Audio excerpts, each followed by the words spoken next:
Hello, everybody. I was chatting with one of my new followers, Nick's Picks, with the expectation I would show him one of my newest locks that I acquired. It's perhaps one of the best Detainer locks I've ever owned in my life, and frankly, I just don't have the skill set to pick it yet. It is definitely a challenge teaser.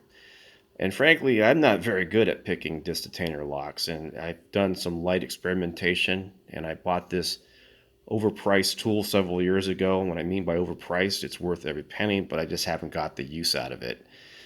In any case, this jig is something that I show in one of my early videos, and it really works great to give you that confidence builder.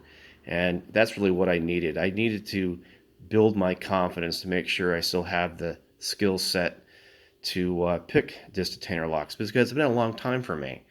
And I was able to pick this lock about 5 minutes off camera. And I'm not going to do another demonstration again because I'm holding this as I'm filming.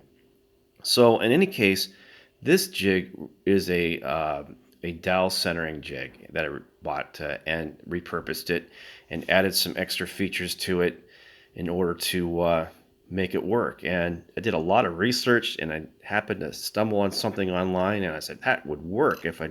Then I said what I need is something to have a vertical adjuster, and this welder's gauge works really well. I put a little half moon configuration on here, and it's adjustable. Get everything concentric. But I decided, I told Nick that try using finger pressure on here to get your tumblers to set really quickly.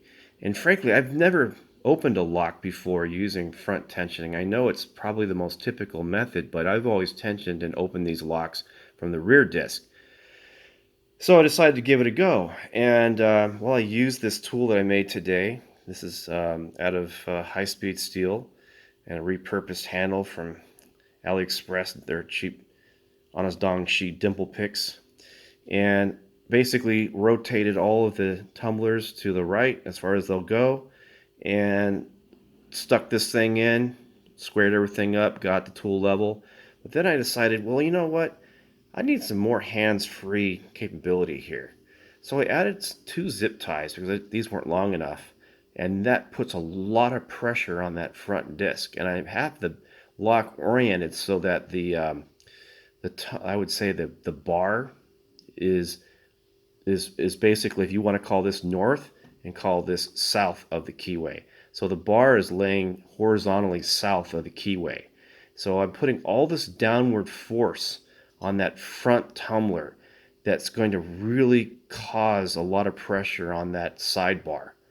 And that's going to get those tumblers to really set quickly. In fact, when I started testing the tumblers, it seemed like a lot of them were already set already. And then I decided to really use a lot of force and probably had the zip tie a little too tight. And I was able to turn a couple tumblers, and wow, you could really feel that click going fast. And I've never had that kind of result before.